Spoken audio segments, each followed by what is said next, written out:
icyatumye atabwiriza adatanga ibihamya kwari ukugira ngo kwizera kw'abakuri no kudahagarara ku bwenge. Mwari muzi ko kwizera kw'abantu hari igihe gushingira ku bwenge, guhagarara ku bwenge ntiguhagarare ku mbaraga z'uwavuze.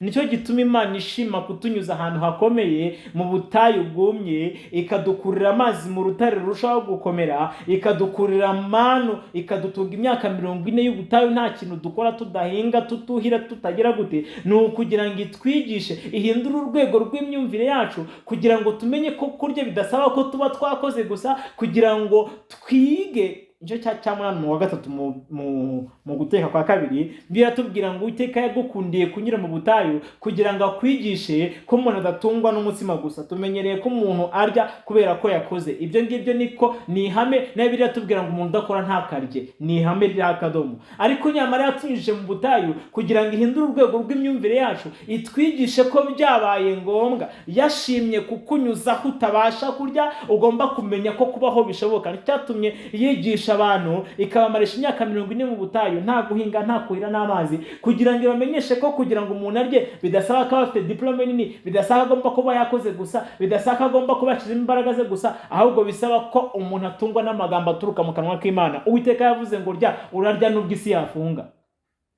Uwiteka yashimye kuguha amazi nubwo ubutaka bwakoma bukaba ubutayu, ukava munsi y'ubutayu ukajya kuba urutare. Akura amazi muri urwo rutare kugira ngo akomeje kugira ngo ubone amazi, bidasaba competence zawe gusa, ahubwo bisaba ijambo rye.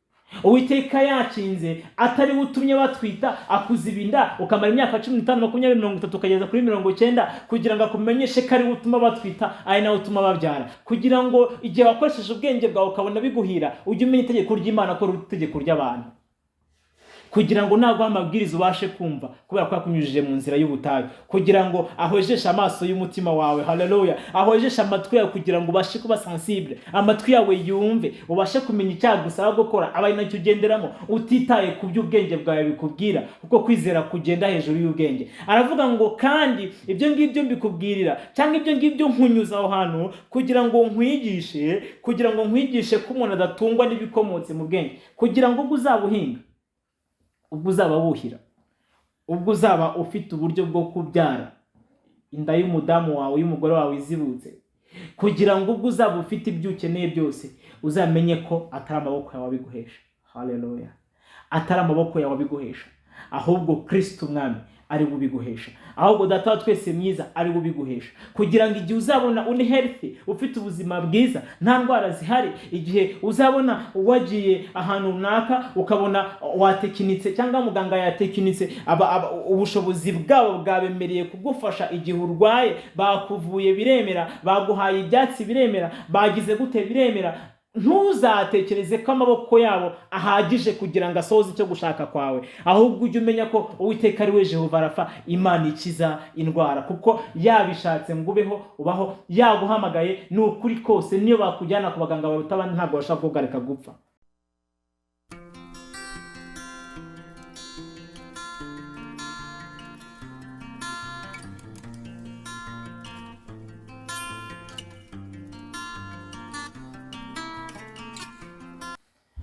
Nshuti mukundwa n'umwami wacu Yesu, tubahaye ikaze ku nyubako y'agakiza. Tunejejwe no kubana namwe. Imana ibahe umugisha kuko mwemeye gukurikirana ibyigisho byacu. Turi ku nyigisho yitwa gusakara. Turimo turatwikira inzu yacu y'inyubako y'agakiza, turimo turayisakara kugira ngo tutanyagirwa n'icyo ari cyo cyose muri iyi mvura iri mu isi, kugira ngo tudatwarwa bunyago n'imyumvire, n'imitekerereze, n'imipangire, n'imigenzereze yo muri iyi si ya none ishira, iboneka ibinashira. Niko twaganiriye mu cyiciro cyacu gitambutse, twavuganye ko iboneka byose ari by'igihe gitoya, keretse ibitaboneka nibyo by'iteka ryose. Imana itugirire neza, kuko ubwo isi nayo kubaho kwayo kwatangiye, bisobanura ko no kubaho kwayo kuzarangira. Rero ikintu cyose gifite itangiriro gisobanurwa n'iherezo, kuko ibitaboneka nibyo by'iteka ryose. Twarabiganiriye, ntabwo ari byo nshaka gusubiramo, ahubwo uyu munsi ndagira ngo twikomereze tuganire ku ngingo zindi zo kutugirira umumaro. Uyu munsi turi buze kuza kuganira ku ngingo yo kwizera, ariko kwizera guheshwa no kumva. Uko kumva tukibaza ngo ubundi no kumva iki, ese ubundi tubwirwa nande? Kuko burya ni ikintu cy'ingenzi udakwiriye gucikwa. Burya agaciro k'ijambo ni nyiraryo. Umuntu umwe ashaka kubwira ngo haguruka ugende ukamwihorera, undi akaza atakwirirwa navuga ukibwiriza. Kubera iki se? Kubera ko burya agaciro k'ijambo ni nyiraryo. Ibyo ngibyo nibyo tugiye kuganira muri kino gicacu gikurikiyeho, ntuze gucikwa. Reka dusenge. Turagushimiye Mwami Yesu, utugiriye neza kuko uduhaye umwanya wo kuganira ijambo ryawe, kandi ijambo ryawe rituruta ubukuru ryabayeho mbere yacu. Ibyo tuvuga ntabwo ari izi nyuguti dufite, ahubwo iyo tuvuga ijambo ryawe tuba tuvuga wowe ubwawe, kuko ari watekereje ko twebwe tubaho. Bityo rero rituruta ubukuru, turakwinginze kugira ngo utwigishe kugendera mu murongo ryatugeneye, kuko aribwo tuzahirwa. Mu izina rya Yesu ndaguhendahenda kugira ngo ubane n'uwumva, ubane natwe, ubuntu bwawe mu izina rya Yesu Kristo butuzenguruke, kandi ijambo ryawe rerekezwe n'umwuka wera ryera imbuto kubwo kwizera. Urakoze, amen. Tuguhaye ikaze nshuti mukundwa, ndagira ngo tuganire tudatinze kuko dufite ibyigisho byinshi byo kuganira. Iyo twatangiye gusakara burya tuba dushaka kugira ngo twihute, dukinge, dukore amasuku yacu tuyibemo. Bityo rero isakaro ni ikintu gikomeye cyane, burya tudakwiriye kugiramo ubute.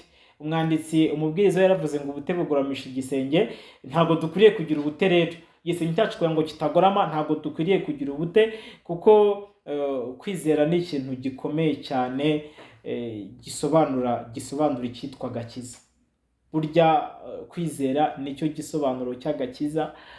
Agakiza katarimo kwizera kaba gapfuye, kuko agakiza gatangirana no kwizera. Ngira ngo muzi ko uhereye kuri sogokuruza w'abizera Abrahamu, nawe yatsindishirijwe nuko yizeye, ku kwizera kumuhanirizwa no gukiranuka. Reka turumfate icyitegererezo, ntacyo bidutwaye, kuko kwizera kwe Imana yari yizeye ibitakwiringirwa. Pawulo arimo yandikira Abaroma mu gice cya 4 ageze ku murongo wa 17 niho yavuze ngo yizeye ibitakwiringirwa, ngo yizera Imana ifata ibitariho nk'ibimaze kuba cyangwa nk'ibiriho. Sinzi ayo magambo niba usanzwe uyazi, ariko ntacyo reka nyagusomere, nkundira tujyeyo. Igice cya 4 cy'urwandiko Pawulo yandikiye itorero ry'i Roma, aravuga ngo nicyo gituma byose biheshwa no kwizera ngo bibe iby'ubuntu. Iryo sezerano ribone uko rikomerezwa urubyaro rwose. Nyamara si urw'abakomeza amategeko gusa, ahubwo n'urw'abafite kwizera kwa Abrahamu, niwe sogokuruza wa twese. Nk'uko byanditswe ngo mugize sogokuruza w'amahanga menshi. Imbere y'iyo yizeye ariyo Mana izura abapfuye, ikiyita ibitariho nk'aho biriho. Imana itugirire neza kandi Imana idufashe. Abrahamu uwo yizeraga yiringiye ibitakwiringirwa, nk'uko ngo abisekuruza w'amahanga menshi, nk'uko byavuzwe ngo urubyaro rwawe niko ruzangana. Imana itugirire neza kandi Imana idufashe. Uwo sogokuruza wacu, uwo sekuruza wacu twese yiringiye, uwo wizeraga ngo yizeraga ibitakwiringirwa. Ibyo bitakwiringirwa ni ibihe? Niringiraga Imana ifata ibitariho. Imana ifata ibitariho nkaho biriho, ifata ibitagaragara, ifata ibitaraba, ifata ibitaraboneka, ikabifata nk'ibyamaze kubaho. Yesaya mu gice nibwira ko ari cya 49 na Yesu mu magambo agenda avuga ku ngingo z'ukuntu Uwiteka yaramenyekanishije byose, uhereye mbere na mbere, uhereye isi itararemwa, uhereye imisozi itaravuka, uhereye atararamuka ku isi, uhereye kera kose n'Imana. Zaburi ya 90 umurongo wa 2. Rero nanjye uwo ngiye kubabwiraho n'uwo nguwo, ariko tunigana icyitegererezo cya sogokuruza wacu, uwo wizeraga, uwo wiringiraga ibitakwiringirwa. Imana y'ubuntu bwinshi tugirire neza kandi Imana idufashe, kuko iyo turimo dushaka ko abantu binjira muri uku kwizera, ariko kubahuza n'ibitaboneka babihawe n'amaso y'umwuka ahumutse, kuko tuvuga amaso yacu ahumye bisaba ko Imana yakoraho kugira ngo ahumuke, kandi iyahumurisha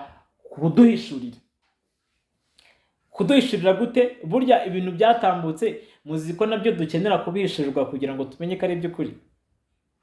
Ntabwo nzi niba wari ubizi, ariko niba utari ubizi ubimenye. Burya ibintu byatambutse, ibintu byabaye, niba ari amateka avuga ku Mana, burya kugira ngo twemeze imitima yacu ko ari ay'ukuri koko bisaba ko duhishurirwa. Noneho nibizaba kugira ngo twemere ko ari iby'ukuri tudashidikanya. Iyo tudashidikanya nibwo biba byabaye kwizera, kuko ubundi biba ari ukwemera. Niho burya biratandukana, kwizera no kwemera biratandukana, kuko hari ukwemera ko ikintu cyabaho, ariko hari no kwemera ko ikintu cyabaho udashidikanya, ibyo bikitwa kwizera. Mu mvugo yacu ya Bibiliya niko twebwe tubikoresha abagenzi bajya mu ijuru. Noneho uko kwemera tudashidikanya ko ibintu byavuzwe bizabaho, ibyo bikaba kwizera, ariko nabyo tubihabwa no guhishurirwa. Nicyo nandi mu mvuga, bisaba ko amaso y'imitima yacu ahweza, akorwaho n'Umwami Imana kugira ngo tubashe kumenya ko ibyo byatambutse ari by'ukuri koko. Kuko iyo tuvuga ko ari by'ukuri koko, nuko natwe mu buzima bwacu biba byaba.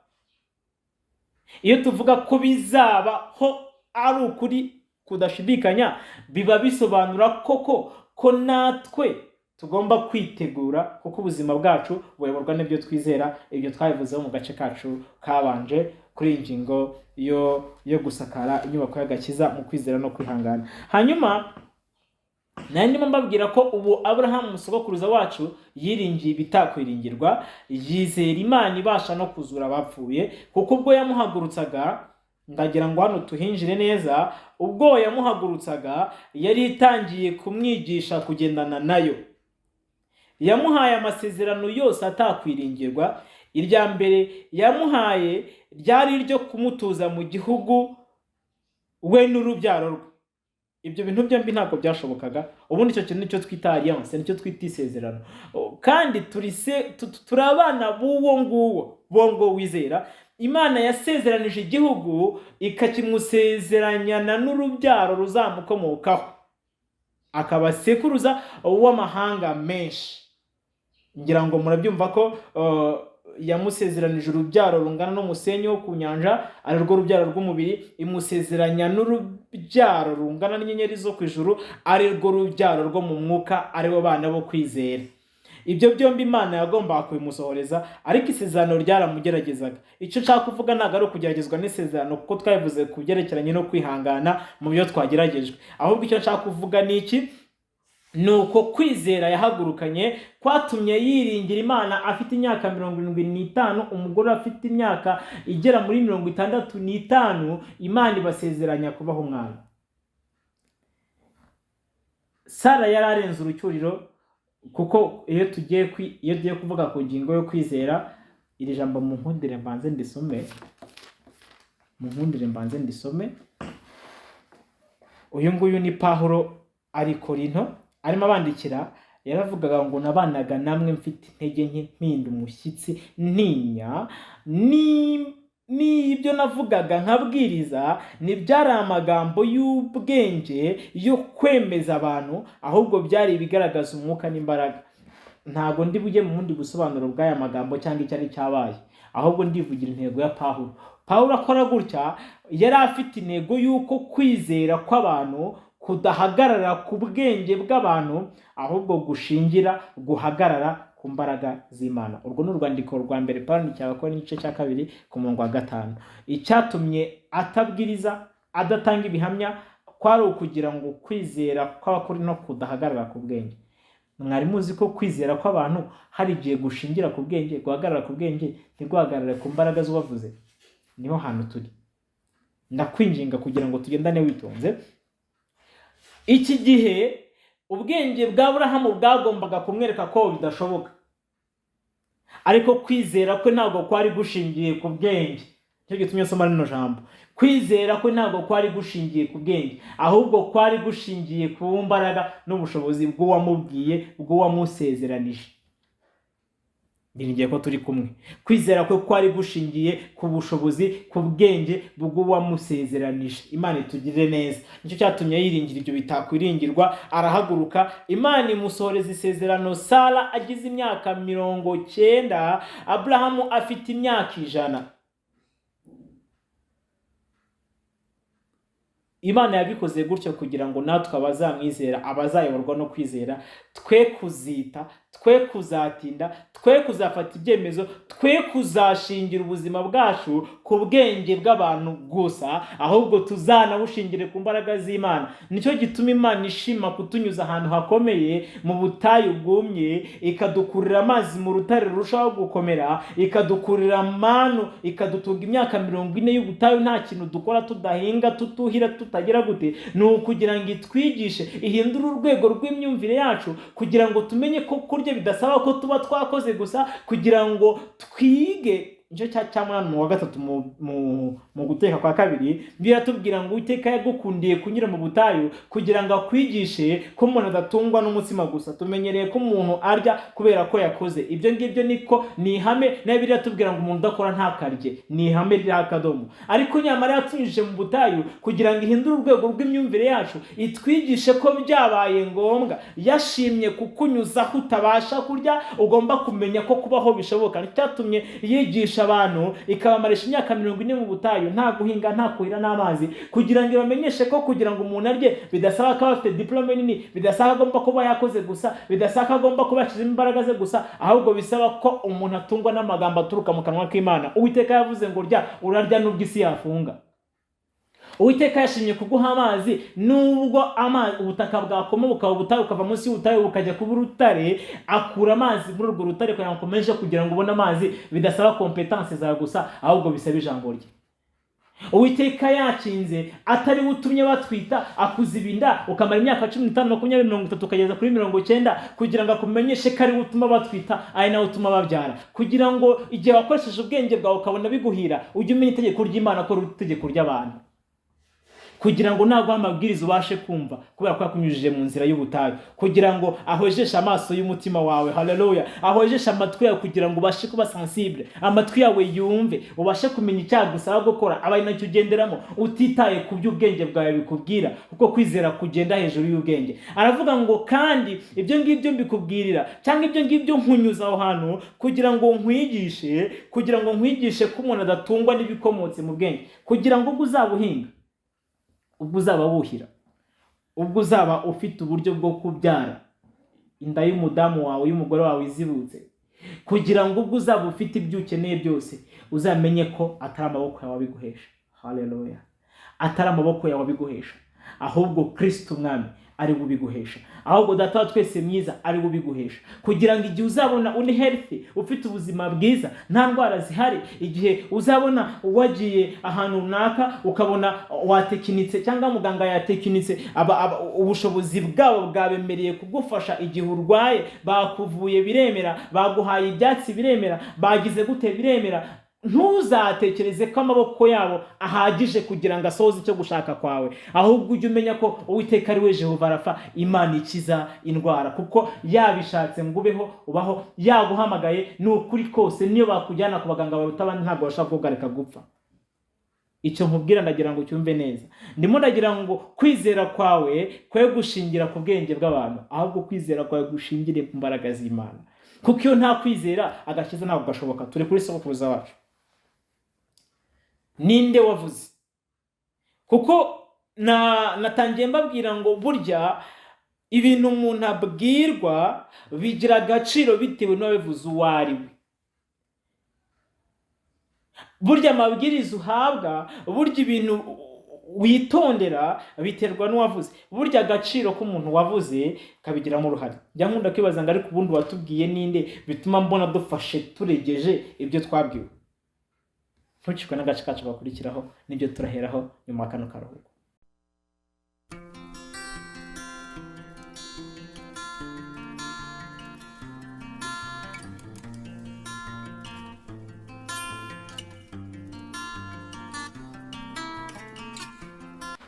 Turagarutse inshuti mukundwa n'umwami wacu Yesu. Twari turimo tuganira kutubwira, twari turimo tuganira kutubeshaho, twari turimo tuganira ku ngingo yo kwizera. Ibyo bintu iyo bihari bituma umuntu atsindishirizwa nabyo. Nibyo byatumye Aburahamu atsindishirizwa nuko kwizera, kuko yiringiraga Imana. Imana ishaka ko tuyizera, dukwiriye kumenya ko iriho, kuko ntabwo bishoboka ko umuntu utizera byashobora kunezeza Imana. Niba ari nako abitekerezaga uvuge ngo nibeshyaga, wibwire twameme uvuge ngo nibeshyaga. Hanyuma uko kwizera niko kugenda kukaduhesha gutsindishirizwa, kukatuzanira umugisha, kuko tugendana n'umuremyi wo kwizerwa. Imana itugirire neza kandi Imana idufashe. Tugiye n'ubundi cyangwa se dukomeje kuganira kuri iyi ngingo yo kwizera, ariko noneho ndagira ngo tugendanishe n'amagambo Pawulo yandikiye Timoteyo mu rwandiko rwa kabiri. Nabyanditse kugira ngo ntaza kubyibagirwa. Pawulo yandikira Timoteyo mu gice cya 2. Iryo jambo rivuga ngo, kandi nubwo tutizera, we ahora ari uwo kwizerwa kuko atabasha kwivuguruza. Iri jambo kwivuguruza mu zindi ndimi barisobanura nko kwiyihakana. Nubwo twe tutamwizera, ariko we ntashobora kwiyihakana cyangwa se we ngo arekeraho kutiyizera. Turimo turi ku ngingo yo kwizera. Uwo twizera we ntabasha kwiyihakana. Ni ukuvuga ngo ubu ubwe yifitiye icyizere kimwemerera ko atabasha kwiyihakana. Inshuro nyinshi burya ibintu bikingura amaso y'imitima yacu ntabwo ari ibidasanzwe, kuko amaso y'imitima yacu akingurwa n'ibyabaye, agakingurwa n'ibiba, agakingurwa n'ibiriho. Ntabwo bisaba Imana, ntabwo bisaba formule ndende kugira ngo iwejeshe amaso y'umutima wawe kundi urebe, kuko burya ibyo ngibyo wabaye igitangaza cyabaye ku muturanyi wawe, iyo utagitinzeho n'icyo wawe ntushobora kugitindaho. Ibitangaza biba mu buzima bwawe bwa buri munsi, iyo utabyitayeho, iyo utabihaye agaciro, n'undi niyo umuntu yapfa akazuka ntushobora kubiha agaciro. Kuko kwizera ntabwo ari ikintu tujya gutoragura ahandi ngo kize kitubweho, oya, ahubwo ni ikintu bisaba ko tubishyiraho umutima kugira ngo dukunde tukironke. Noneho rero uwo nguwo ndimo mbabwira, uwo kwizerwa cyangwa se wavuganye natwe, ari buduha bino byiringiro, we ni uwo kwizerwa kandi ntabwo abasha kwiyihakana. Mu yindi mvugo,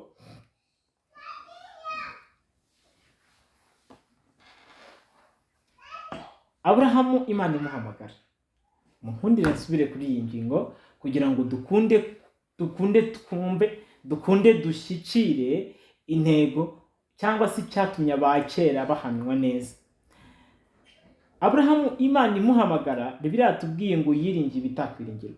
Ibyo bitakwiringirwa bimutera kugendana n'Imana, byatumye Imana imwemera, kuko imaze no kumubwira ngo atange umwana we. Aburahamu yari ku rugero rwo kumvira atabajije ibibazo byinshi, kuko yari azi neza ko iyo yiringiye icyambere itabasha kubeshya.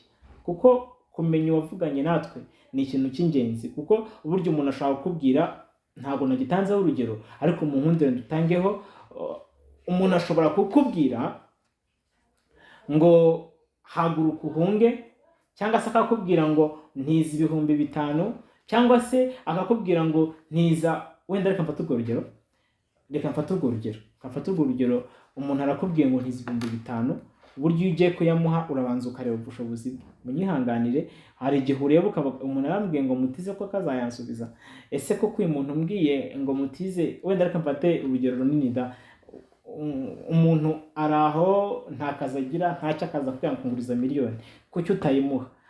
Ubuzi kumwihereye kubera iki? Kubera ko uzi ko ubushobozi bwe butabasha kwishyura amafaranga. Ni ukuvuga ngo icyemezo ufata gishingira ku buryo usanzwe uzi umuntu. Nicyo nashaka kuvuga ko burya kugira ngo imyitwarire yawe igenwa nuko uzi uwo muntu. Aburahamu nawe Imana yaramubwiye ngo ndashaka umpe umwana wawe w'ikinege ukunda. Yamushyireho izo specification bakunda, yamushyira ubwo busobanuro, iramubwira ngo ndashaka ujye ku musozi nkwereka, hanyuma umwana wawe w'ikinege ukunda.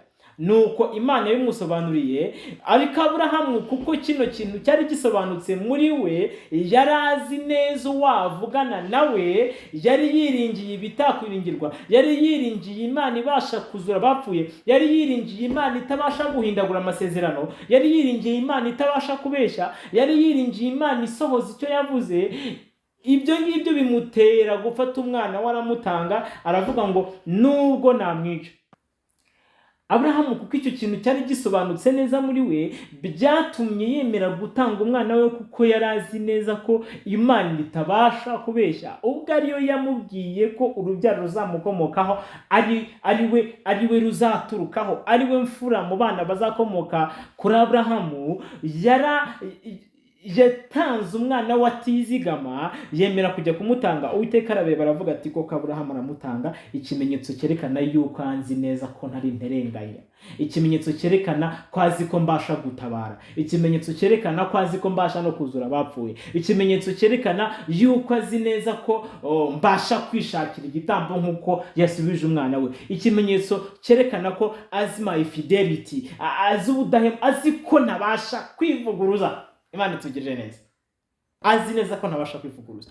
No kuvuga ngo icyo ndimo nshaka kuvuga nuko dukeneye kumenya ngo ubundi wavuze ninde. Nidukenera kumenya ngo wavuze ninde, ntushaka kumenya umuntu udasubiye mu mateka ye. Ndaguhendahenda kugira ngo usubire mu mateka y'ibyo yakoze, yuko yagendanye n'abantu, ukurikire ese aho yagendaniye n'abantu byagenze bite, ibyavuzwe kuri we byari biki. Hanyuma numara kumenya amateka ye, biraguhesha kumenya imiterere ye. Ariko kugira ngo bisobanuke, ndasaba Imana y'Umwami wacu Yesu Kristo kugira ngo wejeshe amaso y'umutima wawe, kugira ngo ubashe kumenya ibyo wiringizwa n'iyo ngiye guhamagara. Kuko bisabamo ko urwo ruhare rwayo rwo guhejesha amaso yawe rutuma imyumvire yawe iva ku rugero rwo hasi ikazamuka ikajya ku rugero rukwiye rwo gushaka kw'Imana. Kuko bakundwa, iyo tujya dukora amakosa menshi muri buno buzima, abitewe no kubara imibare yacu ya none, tubitewe nuko tuzi ko ari twebwe ibintu byose biturukaho, nuko tuzi ko realite ari ibiboneka, cyangwa se ukuri ari ibiriho.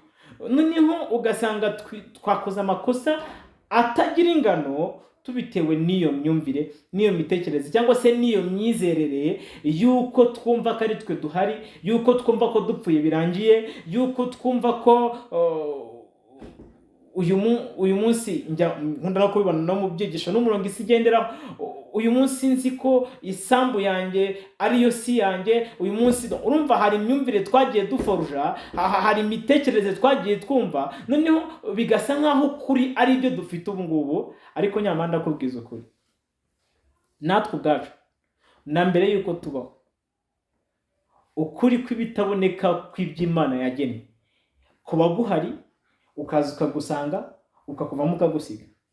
Noneho uretse ko hari igihe tubara iby'ubwenge bwacu bikaduhira tukibwira ko ari iby'ukuri koko, ariko burya hari ukuri kuruta ibyo ngibyo, kuba hejuru y'igenamigambi yacu, kuba hejuru y'imyumvire dufite, kuba hejuru y'imitekerereze dukoresha. Mukundwa, icyo nkubwirira ibi ni ikihe? Icyo nkubwirira ibi ntabwo ari uko nanze kubara, ahubwo nanze ko ibyo ubara bikugusha mu makosa. Kuko wenda reka mbabwire nko ku rugero rw'ukuntu umukozi Imana Yakobo yanditse, arimo avuga ku byerekeranye n'igenamigambi, icyitwa planning. Yaranditse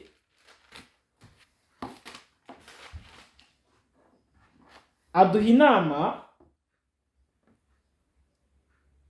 igira iti nituba, yaratubwiye ngo twe kuvuga ngo ejo tuzagira gutya na gutya, ngo duplaninge tuvuge ngo ejo tuzajya aha, tujye bunaka, tugire gutya na gutya na gutya. Aratubwira ngo ahubwo tujye tuvuga ngo Imana nibishaka tuzakora gutya na gutya na gutya. Imana itugirire neza kandi Imana idufashe. Reka wenda ayo magambo nyavuga nyasomye kugira ngo urusheho kubyumva. Ni urwandiko rwa ku gice cya 4 umurongo wa 13. Aranda ngo nimwumve yemwe abavuga muti uyu munsi cyangwa ejo tuzajya mu mudugudu w'inaka tumare y'umwaka dutunde tubone indamo, nyamara mutazi bizaba ejo. Mbese ubugingo bwanyu ni iki? Aravuga ngo muri igihu kiboneka umwanya muto kigahera ko kigatambuka. Ngaho kubyo mwari mukwiriye kuvuga nibi ngo umwami Imana nibishaka tuzarama kandi tuzakora dutya na dutya. Icyo yaravuze ni iki? Icyo yaratubwiye, icyo yaraduhuguye ngiki. Yaraduhuguye ko tudakwiriye guhushishwa umugambi w'Imana n'ibyo twateganije. Ndakwinginze unyumve neza, kuko ntabwo ingingo yo kwizera ntabwo mba ndimo nyibwira abana mu gakiza bataravuka se. Abana ntacyo bitwaye baravutse saba, ariko batizera aho bari ubupfu munyihanganire ku batizera, kuko nyine ibyo mbabwira ntabwo bishingiye ku bwenge, ahubwo bishingiye ku mbaraga z'Imana n'Imana yavuganye natwe. Hanyuma abo ndimo mbwira ni uko ubushake bw'Imana udakwiriye kubuhushishwa n'iteganya ryawe n'imigambi yawe n'ubwenge bwawe n'iby'Imana ishaka kuri wowe ngo ubyirengagize ubitewe n'imibare yawe n'ubwenge bwawe. Imana itugire neza kandi Imana idufashe. Niyo mpamvu yavuze ngo mujye muvuga ngo umwami Imana nabishaka tuzagira dutya na dutya na dutya. Imana itugire neza kandi Imana idufashe. Yafashe ubushake bw'Imana abushyira hejuru y'imigambi yacu.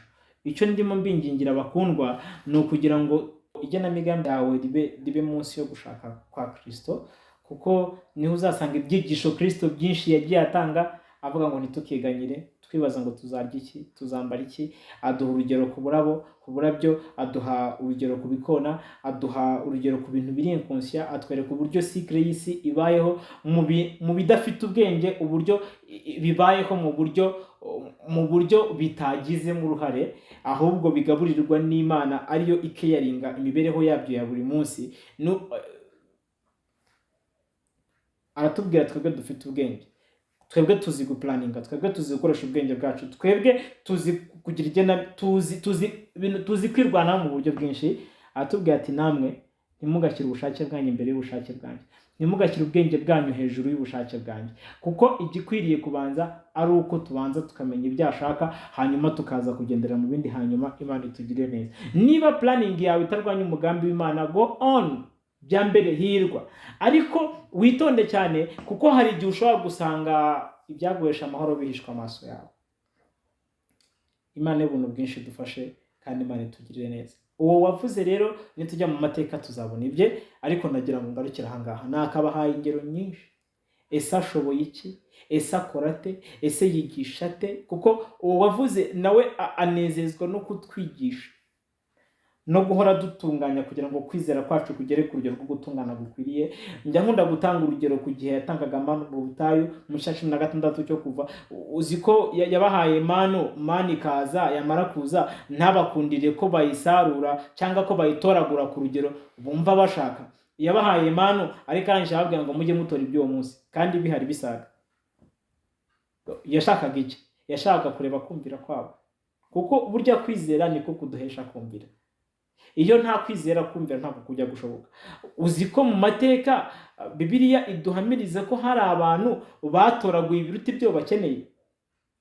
Bamaze gutoragura ibiruta ibyo bakeneye, iryo joro babitse bikarara bijoze inyo. Icyo mvuga ngiki nuko nguko ariko Imana igisuzugura imigambi y'abantu bose bakoze imigambi y'ubwenge yo kwirwanaho. Igihe cyose wabikoze uri munyuranya no gushaka k'umwami Imana, ajya bisuzugura bikajoga inyo pe. Yaravuze ngo ntihagire umuntu utoragura ibiruta ibyo akeneye, umuntu atari bimuhagije, kuko yashakaga kureba niba bari buze kuza kumwumvira koko. Kuko burya muri logique yabo rero ukuntu abantu duteye, none nabitoragura uyu munsi ejo ntibize natoraguye bike. Niyo mibare y'abantu. Ejo bitaje ni ukuvuga ngo bashidikanyaga ku budahemuka, kuri fidelite, kuri uwo nguwo wavuze ngo batoragura iby'uwo munsi. ibyo ngibyo bituma birwanaho, baravuga atari kuzi ko ushobora kubura ubwenge Imana ikakureka ukagira ngo ubwenge Imana yababwiye n'ubwenge bwo kwirwanaho. No, ugabanya ubwenge, kuko kwizera ntabwo gushingira mu bwenge bw'abantu. Niba yakubwiye ngo nyura iburyo ni iburyo, nawe ngo tora bibiri ni bibiri. Barabitoraguye bucya byajuze inyo kugira ngo ibereke iki? Kugira ngo ibereke ko iyo yavuze nta muntu ubasha kugira icyo ahindura ku byo yavuze. Bakundwa mukundwa n'Umwami wacu Yesu, ndabinginga kugira ngo mwe kwita, mwe gutinda, mwe kureba kuboneka gusa ngo mwibwire ko ari byo by'ukuri. Ahubwo hari uwavuze, kandi uwavuze sindi busobanura imiterere ye yose, ngo nijwe mvuga ko Imana ikiza indwara, Imana yashakira igitambo, Imana ikemura ibibazo by'ubuzima idakeneye inzira, Imana. Ibyo byose mu mateka ushobora kubibona. Gusa icyo mvuga ni uko kwizera kwacu kuba gufite ubwishingizi bukomeye bitewe n'uwo turi kumwe, noneho no mu gihe cyacu cyo gutegereza tugategerezanya amahoro n'ihumure mu byo twasezeranijwe, kuko tuzi neza ko Imana itabasha kubeshya. Iyo tuzi ubwo bushobozi, iyo tuzi izo mbaraga, iyo tuzi uko kubasha kw'Imana, biduhesha amahoro mu gihe dutegereje ko ibyasezeranijwe, ibyavuzwe bisohora. Ndetse n'igihe twitegura ibyo byavuzwe n'Imana, tubasha kwitegura tudafite kwipfayonza, tudafite kuremererwa, tudafite kuvunika, tudafite kumva imvune mu byo twabwiwe gukora, ku byo twategetswe n'Imana ihoraho.